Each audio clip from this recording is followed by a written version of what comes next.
Today on Rock the Park. Whoa! Get me out of there! We're exploring the mysterious worlds below our national parks. It's almost like a cathedral. There's all these different colors of the rocks. There are crystals. These dark places have terrified us. We have to go now, and we have to make sure that we get out, we get our crew out. And enlightened us in surprising ways. Look at how blue that is! Oh, man! We're revisiting our top 10 cave adventures. Honestly, it's like we're walking into an abyss. And it all starts right now. I don't have any butter to try to squeeze you out of there. Oh. I'm Jack Stewart. This is the real deal. And I'm Colton Smith. These are mountains! We've been buddies for years, always in search of the next adventure. Dude, what was that? We share a passion for our national parks and other wild places around the world. Oh my God. Heading off the beaten path, pushing our limits, and experiencing nature's best-kept secrets. Here we go! It's how we rock the park.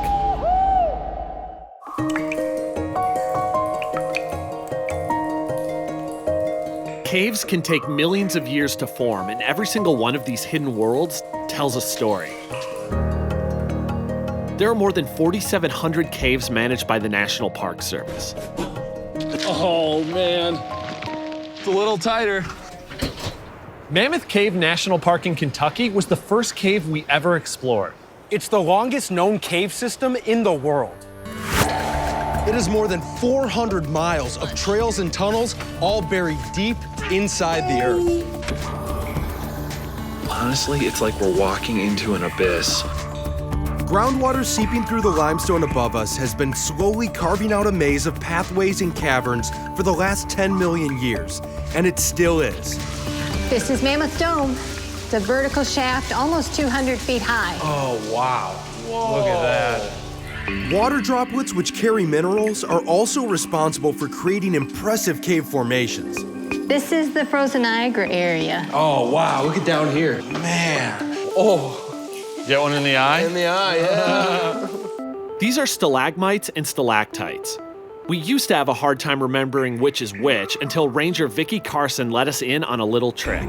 The stalactites hang tight to the ceiling, you could say. Okay, so they're the ones that kind of seem like they're dripping down. Yes, yeah. Okay. And then others pointing up, those are stalagmites. They mound up where they might reach the ceiling. How long have these been in the forming process? A general rule is that a cubic inch takes between 100 to 300 years. This is unreal. Mammoth Cave not only preserves the world's largest labyrinth, it safeguards some intriguing history. And here is where there are remains from a saltpeter mine back in 1809, and these are the original timbers. Saltpeter is used to make gunpowder, and during the War of 1812, slaves mined the chemical compound here and became the unsung heroes by saving the United States. The gunpowder that they were able to harvest, that basically won the War of 1812, did it not? Yes. It's amazing. In New Mexico, a cowboy thought he saw smoke rising in the distance. But it was actually a swarm of bats pouring out of one of the most spectacular cave systems in the world. Carlsbad Caverns National Park was established to preserve a subterranean wonderland. Will Rogers called it the Grand Canyon with a roof on it. So there's a fossil in the rock right there. Ooh. So evidence of the very beginnings of Carlsbad Caverns. It was in an ancient inland sea that formed all this limestone. It's incredible. Whoa. Oh my gosh. The Big Room is the largest single cave chamber by volume in North America. But it's not just famous for its size. This is easily the most decorated cave I have ever seen. These crazy cave formations, like the famous Rock of Ages, are calcite that formed over hundreds of thousands of years. Whoa. This is the Hall of Giants. Oh, just another epic name. Very, very fitting. Is that touching the ceiling? Yeah, so that's a column. A column forms when a stalactite and a stalagmite grow together. We're now at our deepest point. We're 750 feet underground. Whoa. So that's the equivalent of about a 75-story building of rock above your heads right now. It's incredible how big and deep these underground worlds can be. Some of them even require elevators. We explored the third longest cave in the world in South Dakota, but it's best known for something entirely different. You walk out of the elevator into this giant room. Oh, whoa. Sweet. It's almost like a cathedral. There's all these different colors of the rocks. There are crystals. Jewel Cave formed about 50 million years ago as acidic water seeped into cracks in the ground and hollowed out the limestone, leaving behind the biggest collection of calcite crystals on Earth. Jewel Cave is called a breathing cave, which means air enters and exits the cave with changes in atmospheric pressure and weather above ground. It's especially noticeable here in an 18 by 12 inch tight squeeze known as Hurricane Corner. Ooh, you can feel the wind blowing through it. The hurricane? Yeah. Airflow deep within Jewel Cave has been clocked at 32 miles per hour. I start crawling through this and I feel my whole body cinch up inside this thing. Watching Jack struggle makes me a little nervous. Okay. I take a deep breath and I go for it. Oh. I have no wiggle room whatsoever. Ah. Oh. Oh. Oh. Oh, man. Oh. Nice. I've had trouble with tight spaces, but the only way to work through that is to keep challenging yourself. Caves, by their very nature, can be demanding, especially when they're constantly changing shape. Not only are we in a cave of ice, but it's also moving.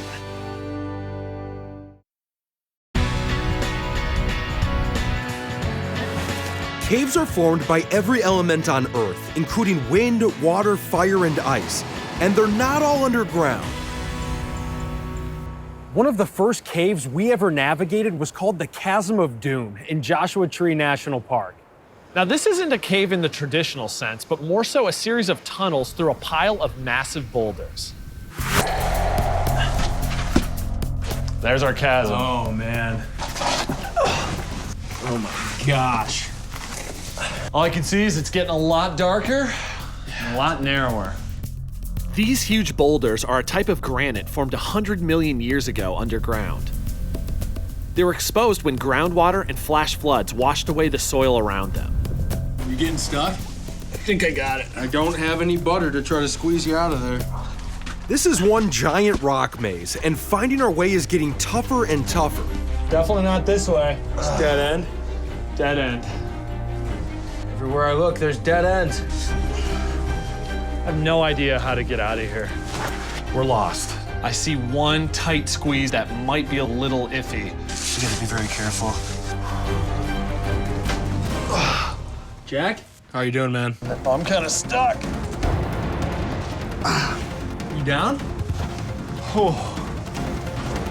Yeah, you did it. All right. I see the light. All right. Ready or not, here I come.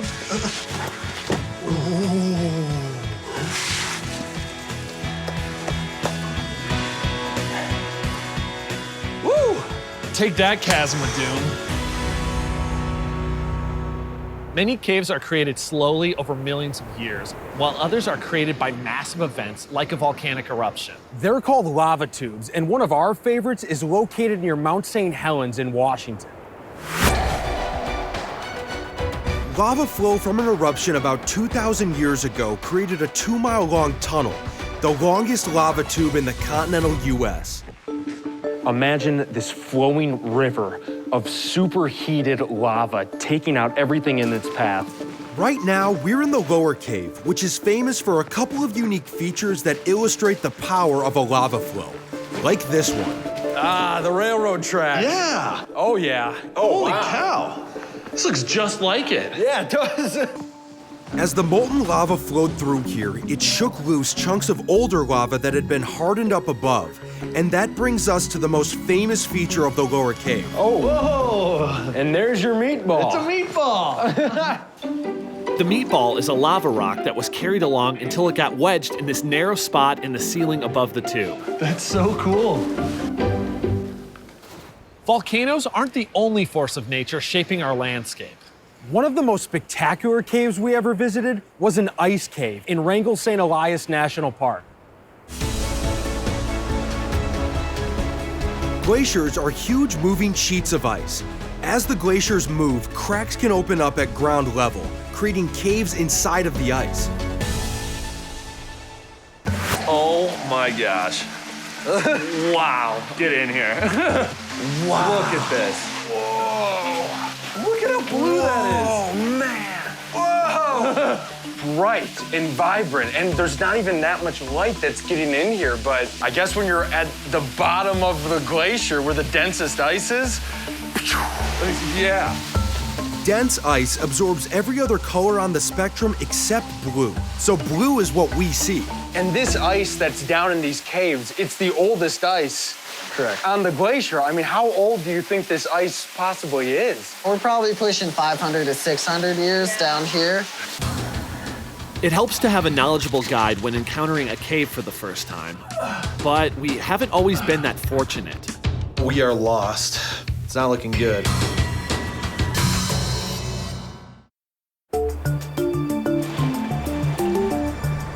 Some of the world's wildest caves are found along the cliffs and shores of oceans and lakes. They're called sea caves and are formed when waves break directly on the rock and erode away the stone. They're exciting to explore, like our first time in the Apostle Islands National Lakeshore. Wow, dude, look at that. Devil's Island is about 6 miles offshore at the outer edge of the park, where the soft sandstone gets the full force of Superior's wind and waves. This is a little narrow. Oh, man. Wow. You have to get your paddle nice and vertical. Oh. All right. Wow. Almost feels like a cathedral, you know, with all the colors. The sandstone layers are multicolored because each has a slightly different mix of minerals. Colton, we got another narrow passageway up here. Except for this one, we're gonna have to lean back. Oh my gosh. And do the limbo to get through it. I don't know if you're making it through that. These passageways are narrow. Oh man. But they're also short. Oh. So we can back out if necessary. Oh, you got it. And we're going through one person at a time. Oh my gosh. So the other one is always free to lend a hand. Oh, get me through it. Go. Yeah. I did it. So amazing. That was tricky, but nothing like the sea caves we explored in Channel Islands National Park in the Pacific Ocean. The cave openings were bigger, but with the rising tide and walls of sharp lava rock, kayaking them became like a contact sport. It's called the washing machine. Waves coming from 3 different directions. Washing really machine? Turbulent. Look at that in there, dude. It looks like it's pretty much a spin cycle today. Here goes nothing. Oh, oh no! Whoa! Get out of here! Yeah! Woo! Hello! Whoa! Whoa! Oh! Whoa! Whoa! Get me out of there! Oh! Caves can be tough to navigate, whether you're on the water or on solid ground. It's always good to take a map when one's available, but as we learned in Great Basin National Park in Nevada, that's no guarantee either. Park officials studying climate change asked for our help in placing data loggers that would record temperature and humidity inside the cave. Right out of the gate, the squeezes were small. Does it get better? It widens out and it gets a little taller. You got it, man. It's such a mental challenge peering down into something that you don't know where it goes. All right, you're almost here. Checkpoint number 1. This is a step up from what we've done. The fact we've made it this far, that's an accomplishment, because this is intense. All right, let's hang this thing. Hanging the data logger will give the device a better read of the air temperature. As the cave begins to branch out in different directions, we get a bit turned around. It's just this huge, elaborate maze down here. I honestly have no idea where we are. A cave survey can be tough to read because many features look the same. I kind of need to pause and just take a deep breath. After backtracking a bit, we're finally able to reorient ourselves and make a final checkpoint. I think this is it. This is it, dude. All right. This is the end. Yes. I honestly cannot believe we actually made it to the end of this thing. Get that thing out, man. All right, let's see. Where can we hang her? There we go. There we go. Mission accomplished. Boom! When you're exploring caves, you expect the twists and turns and tight passages to be part of the challenge. But our number one most intense caving moment came when we had to contend with a threat we never anticipated. You can see it rising. We could get trapped. What do we do? No way, no way.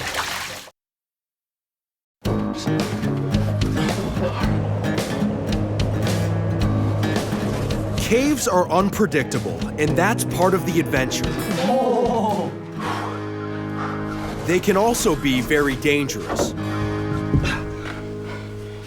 On our visit to Carlsbad Caverns, we decided to explore a neighboring cave out in the desert. It was called Spider Cave, and it became the scariest caving experience of our lives. We had just entered a space called the Decision Room with Ranger Ellen Trotner when a strange sound stopped us in our tracks. Whoa, what is that? I guess it's raining. The Chihuahuan Desert is dry for most of the year, except during the monsoon season, which, unbeknownst to us, had just started. I say we go back. What do you think? I think anytime you're in doubt about whether or not you should stay in a cave, you should probably just leave it. We make our way back and Ellen stops. Whoa. I look over and I see water. There was a flood. We are looking at our one and only exit and it is completely swamped. This water isn't stagnant. You can see it rising. We could get trapped. What do we do? We have to go now, and we have to make sure that we get out, we get our crew out. So the way we do this is you have to float on your back through. You'll basically be kissing the ceiling. There's about 5 inches of air. You want to do it as smoothly as possible because you don't want to make waves that are going to splash up over your face. Oh, it's cold. We have to move fast. If this water rises another inch or two, we could be stuck down here for days. Oh, boy. Okay. This is, cold and scary. Yes, it is.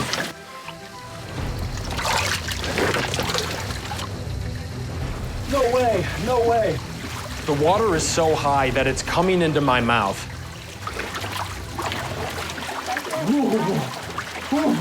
My nose is touching the ceiling, but I can breathe. I'm good. Oh, here we go. You're good, man.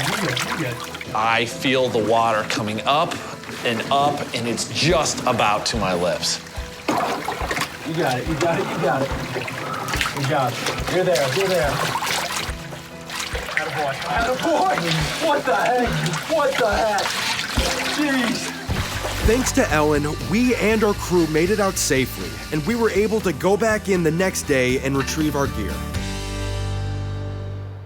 Spider Cave is a good reminder to be prepared for anything.